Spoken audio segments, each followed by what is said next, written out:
end. And as of right now, it is April 16th, 4:21 p.m. Pacific time, and the press conference with the Trump administration just ended, where they have announced their Get America Back to Work plan, or I mean, I've misquoted that. We'll pull it up here in a second. I want to go through this real fast. Just finish reading the plan, also listening to the press conference with certain statements that were made. And I think it's in, no, I don't think. This is actually the most important information you're going to see all day. So I'm going to pull up my screen here. I'm going to pull up the plan and we'll talk about it. So let me see if I can pull it up. Where is it? All right, give me a second here. Let me pull that up. I'm going to share the PDF with you that has the plan. So this plan is released by the Trump administration today. Looks like, sorry. There we go. This plan released by the Trump administration today has, and let me do that, is called Opening Up America Again. And there's some key factors in this plan that will impact your business going forward. So let me pull that up. Make it bigger, make me smaller. Okay, there we go. So this is the plan, proposed state or regional gating criteria. So to understand what you're looking at, we need to start with this. So this plan itself, Opening Up America Again, it's going to be based upon a phased approach that will be dictated by the governors of the states and or local officials. And that's a key factor. So on the federal level, they have just eliminated that 30-day safer at home initiative that they had. So remember, we had the 15-day and then the 30-day. Effective today, that 30-day is dropped. So they made it, what, 16 days? It's over. This is the plan and the guidelines from the federal government now. This is that high-level guidance that they're giving down to the state and local level. So it's very important. That's actually a very important piece to understand about this. The 30 days is over today, right now, effective immediately. It is replaced with this plan. And so as we go through this plan, let's take a look at what this means. And what it means is right here on this page. So they've got what they're calling a gating criteria.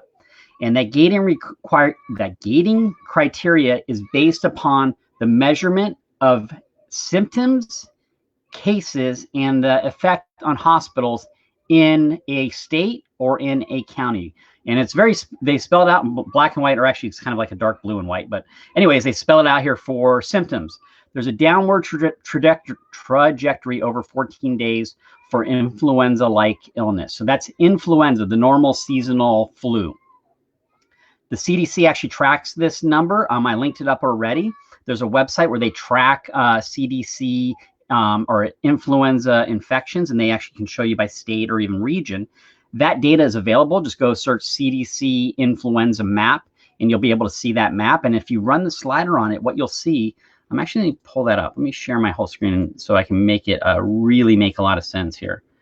Because I think, the reason I'm going to spend a little time on this is that it's a very important aspect to understand, because as you're out in the world communicating with your local professionals, this is going to be really important to you. So let me share this screen with you real fast. Show this, and here is the maps. So the site is CDC. Let me make sure you can see that. Looks like you can. So it's oops, let me pull it up bigger. I apologize. Make this bigger. Okay. So cdc.gov/flu/weekly. This has the flu tracking data. This will become very important. The reason I'm showing this to you, because on a county and state basis, they need to start making their decisions based upon this data now, based upon the federal guidelines. Really important. And this is going to become a really important argument if you've got a local health department that's giving you a hard time about opening up. You're going to have to start relying upon this data. So this is the CDC data. There's a whole bunch of data in here. The easy stuff is actually this map. Let's see if I can get it up here real fast. Yeah. So this map actually has a sliding scale on it. Come here, map. And you can see there's this little slider here. And if I back it up to, this is February 22nd. So this is the activity level of influenza in the United States. Red being a lot of people have it, green being low incidence. And as you move this slider forward, you'll see how the rates of influenza drop as time goes along. To when we come to here at 14 days, there's states that have minimal or very low cases of in influenza. And you notice like Alaska, for example, has minimal. Indiana, very minimal. Arkansas, very minimal. And some of these other states, Wyoming, Montana, so forth, have very minimal cases. This is a simple graph of it. There's going to be some more detailed. You can actually go down to the county level with this data that's available. This chart and then these other charts that are on here are going to become your, you're going to become experts on this data. It's going to be very, very important for you to be able to understand and read this document for your local area.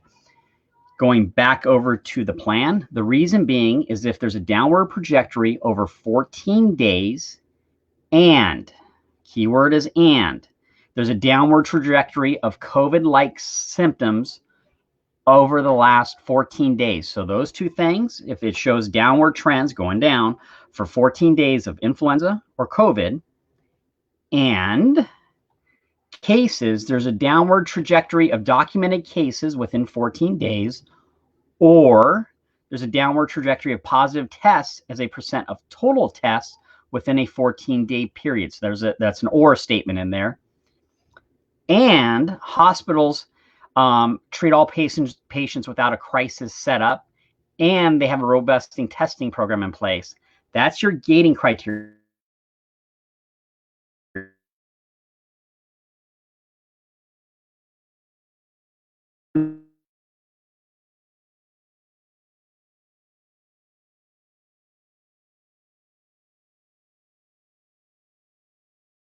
Once you've got cases,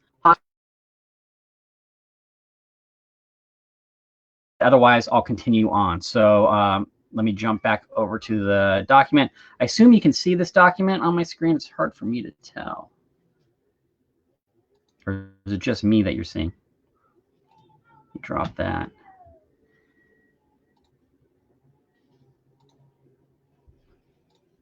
Let me bring this document back up. Okay, I don't know if you saw this, so I'll go back over this real fast. The gating criteria, and I'll re-emphasize this criteria will be measured 3 different times throughout the system. We got the symptom of 3 here, right? So symptoms, 14 days drop in influenza, 14-day drop in symptoms of COVID. Cases, a downward trajectory in COVID, or the keyword there is or, a downward trajectory of positive tests as a percent of total tests. That actually is an interesting one right there, because we know testing is going up right now. So it's likely as the cases as a percentage is going to start dropping as more tests go up. You're going to have you could have an increase in COVID cases, but if your testing is going up at a higher rate, that percent of cases is going to drop. So that's going to be there's going to be some arguments on that one. But so that's an or.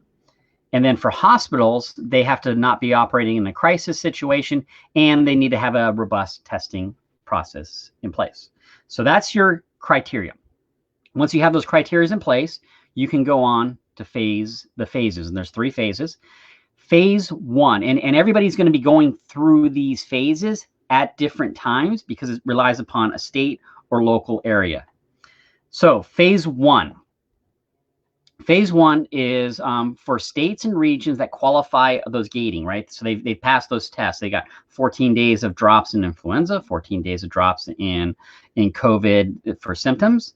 They either show a decline in COVID, or they show an overall percentage decline in COVID, or and their hospitals have got their stuff together. Then they can move on to phase 1. Phase 1 is now we've gone through a 14-day period, right? Because in order to get to those gates, you had to have gone 14 days. So that's a 2-week period, right? Now you're able to go into phase 1. Phase 1 is 14 days also, because at the end of phase 1, you have to go back and see if you pass those gate tests yet. So all these phases can be 14 days on the lowest. They can be longer if your numbers don't stay where they were. So phase 1 is basically kind of what we've got going on now. So basically they're saying everybody who's vulnerable should shelter in place. I'll go down to their definition of vulnerable, because that'll be very important to you as an operator. Vulnerable individuals are anybody who is elderly. They should probably define elderly, but I imagine the CDC already just defines elderly. So number 1, elderly individuals are vulnerable. And then individuals with serious underlying health conditions, including high blood pressure, chronic lung disease, diabetes, obesity, asthma, and those whose immune system is compromised, such as from chemotherapy for cancer and other conditions requiring such therapy. So keep that in mind. That's a vulnerable audience. So let's go back up to the phase 1. And I'm going to spend some time on this because it's really important, because this information is going to be your lifeline to getting back in business. So having a deep understanding of what we're looking at is really important for you, and especially as you start having conversations with local officials and local health officials. So in phase 1, all vulnerable individuals, those folks we just identified, should continue sheltering in place. All individuals when in public should maximize physical distance and not gather in groups of more than 10 people, and keep basically kind of like what's going on right now. Overall, just keep social distance. They're avoiding socializations of 10 more people. And the key one here is minimize non-essential travel. I want to highlight that. Minimize non-essential travel. That'll really impact our industry. So that means if tomorrow you're in a state like Wyoming and the governor announces, you know what, we've hit all this criteria, we're good, we can now move on to phase 1. During that first 14 days of phase 1, they're still advising that people within that area minimize non-essential travel. So what that means is, let's talk about a little bit of marketing and promotion. Even if your governor says tomorrow we're good, we're on to phase 1, I would hold off on marketing my park during this 14 days, because you don't want to be accused of potentially creating impact by encouraging non-essential travel. So really important item that's on this sheet. I've clicked over to the second page of phase 1. This is advice for employers. So if you have employees working at your park, they want you to continue advising people to work virtually. Phase out your back to work procedures. Keep all of your common areas closed. Minimize non-essential travel. So same thing with your guests. They don't want non-essential travel. And having special accommodations for vulnerable populations. Now, I'm not a lawyer. This is not legal advice, but that last line there, that one should stick out to you a little bit. This is the federal government putting up guidelines saying that you need to have special accommodations for your vulnerable population. So if you have work campers or employees who fall into that criteria up there, and let's be honest, obesity is an issue, and obesity is defined as a vulnerability. So it's not just age, it's also obesity, asthma, and all those other conditions. You're going to have to put together special procedures on protecting them. Then they went into specific employer types. So schools and daycares stay closed. Senior living facilities, nobody can come visit still. Large venues can operate under strict physical distancing protocols. That's an interesting one. And there was actually a question of President Trump in regard to that. And basically what he's saying is this kind of gives the avenue for sporting teams to start their games again under limited crowds, or even just for TV as they get their seasons back going. They are saying you can start back up with elective procedures on an outpatient basis. And then gyms can open if there's good physical distance, but bars should remain closed. So now let's assume that during that 2-week process, which is phase 1, all these gating procedures still measure good. So during that 14-day period, you're still seeing a drop in influenza, a drop in COVID. If you don't see that drop, one of two things will happen. One, if say COVID cases go up, you could be stuck in phase 1. Excuse me. Option 2 is you could end up going back to a stay-at-home procedure. So if you see a giant spike, you could jump back into, essentially a lockdown type of procedure. So each of these phases, there's this checkpoint.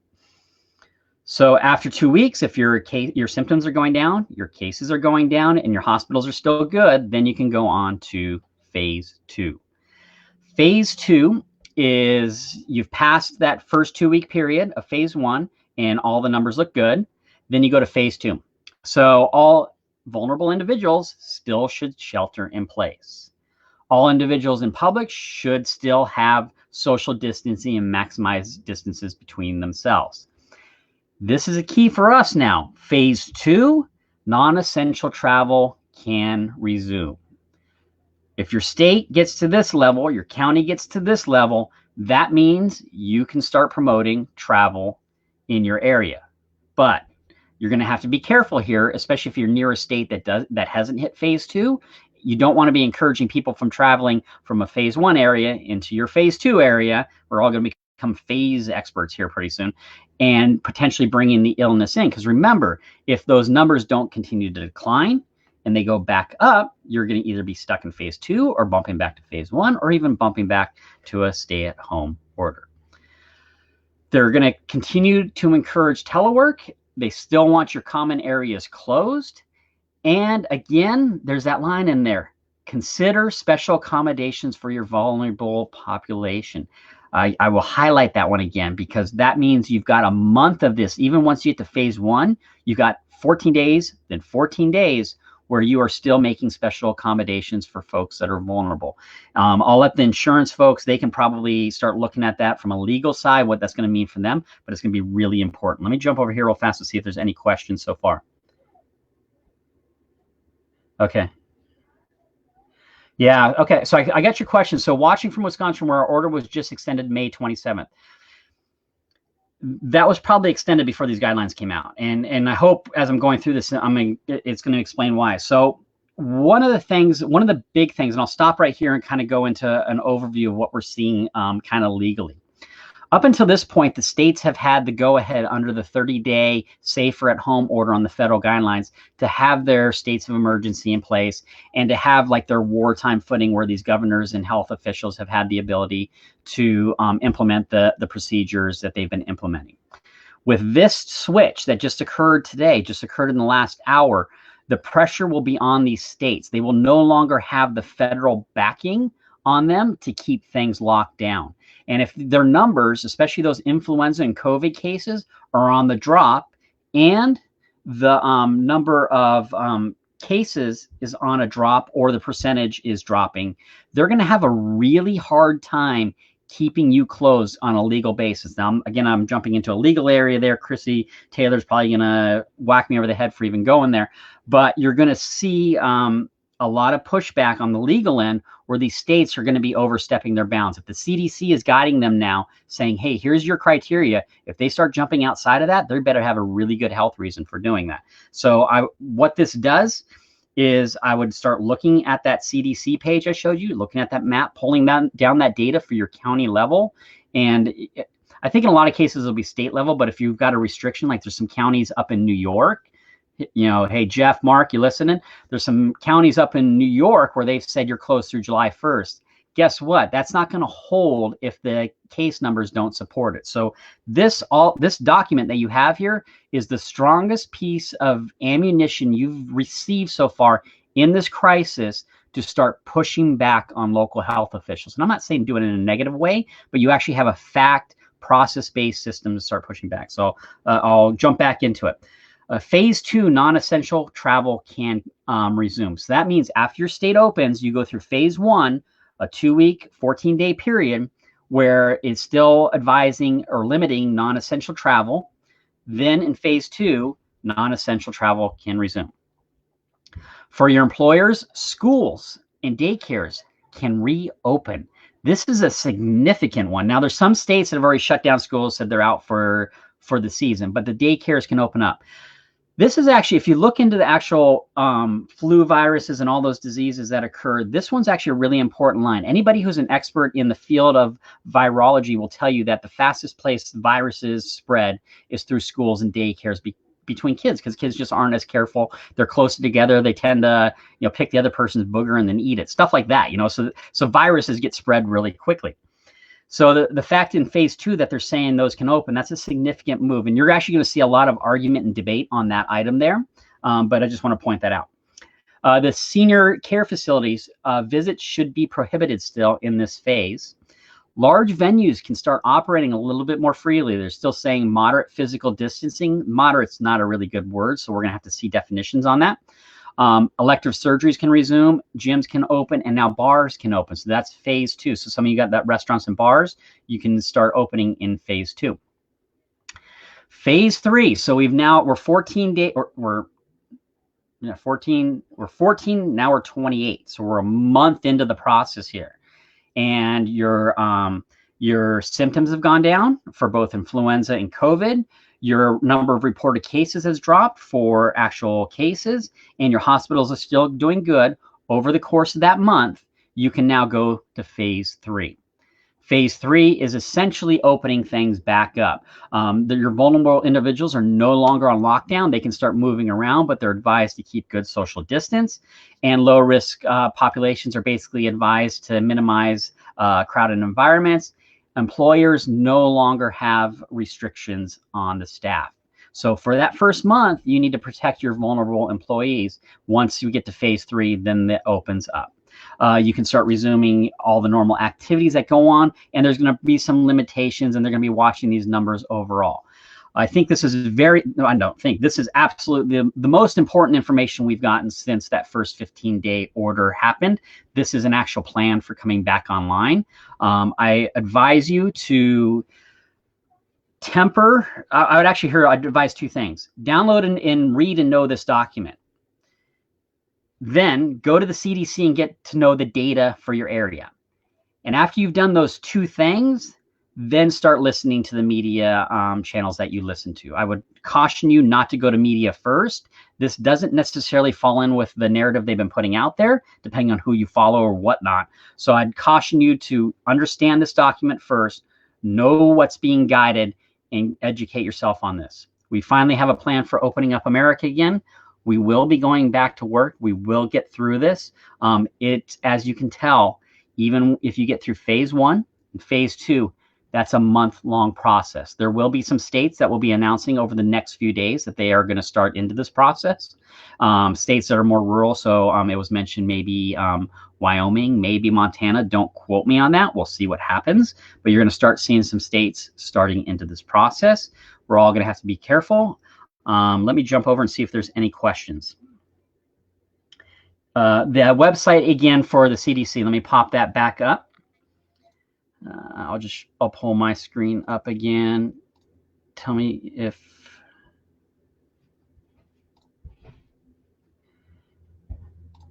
okay, so there's my screen again. So the CDC website is cdc.gov flu, or, if you don't want to remember that, just type CDC flu map as a Google search, and you'll see it comes up right on the top there. It's these maps and this data. In fact, this flu activity and surveillance link, if you go in here, there's you can see the flu season, all this data, and there's actually, this is the map, the Flu View Interactive. That was the map I clicked on. There's also downloadable data on this page here. So if you're a data geek and you really want to start digging into it, I would encourage you to do that.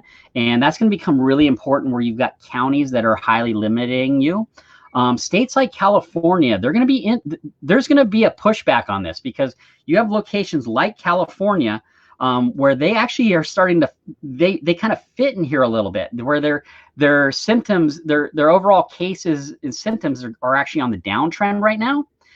Their overall cases as a percentage of testing is going down right now, and their hospitals are okay. So you'll have governors in those states who have basically said, nah, we're staying open, we're staying closed forever, where all of a sudden these 3 things no longer align with what they're saying. So that's why I highly suggest, read this document, understand it like the Bible, because this is going to be really important to you getting back to work, back to business, and getting your local health officials to start loosening up restrictions.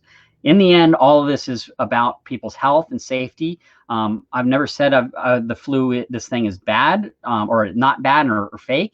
This is a legitimate disease. You can legitimately get it, and people are dying from it. We want to make sure that our guests, our employees, and our families stay healthy and happy, but we also want to make sure that we don't die of hunger and don't lose our parks either. So let's work together. Let's get through this. I hope this was helpful for you. I just thought it was really important to jump on here and go through that. Let me see if there's any other questions real fast. No problem. I'm glad to help. I've had some. We're working on something. I'm gonna announce something next week that I think you're gonna be really excited about. So that's hold your horses. I'm gonna be announcing something that I think will be really helpful. I've been having some conversations on the side with some folks, and they've been asking me why I've been working so hard and all this. And there's a few reasons. Number one, I'm a full-time RVer, right? You're looking at the inside of my RV, right? My wife and I have been full-time RVers for going on 11 years. We love the lifestyle. We love traveling. So number one.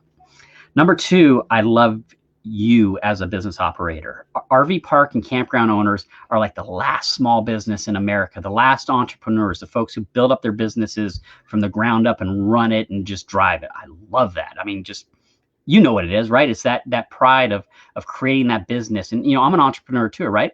Founded Campground Views from nothing and built it up. So I get it, and I support you. And lastly, I founded Campground Views. Campground Views doesn't exist without you. So if you don't succeed, we don't succeed. So I'm here to help you because you're going to help me. So that's why I'm doing all I'm doing to help you guys out. We're going to be announcing something next week. Where can you find the 3-step plan? So the way I found it, let me pull up my screen again. I actually found it. I was browsing news on cnbc.com. Well, what am I talking about? It's posted on the Facebook group. The link's right here at the top. I set it up as an announcement. So just click that link and you can download that document. I also identified the phases in the post there. And then I also linked to the CDC website. So here I'm showing you all the links. I could just say, well, we got a group. Let's just post it there. So it's on our Facebook group. You can go ahead and pull it up and link it there.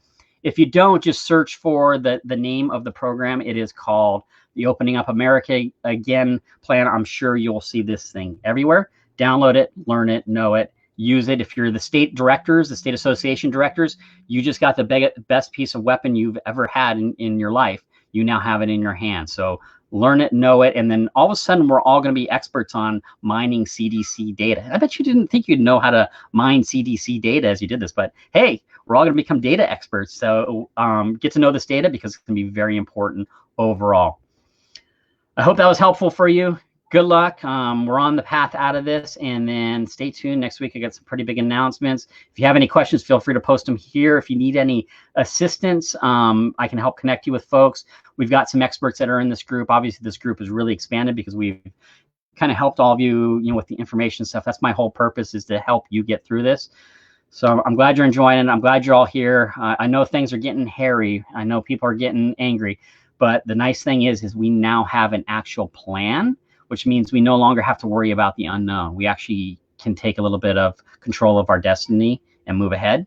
So be safe, be healthy. Talk to you later.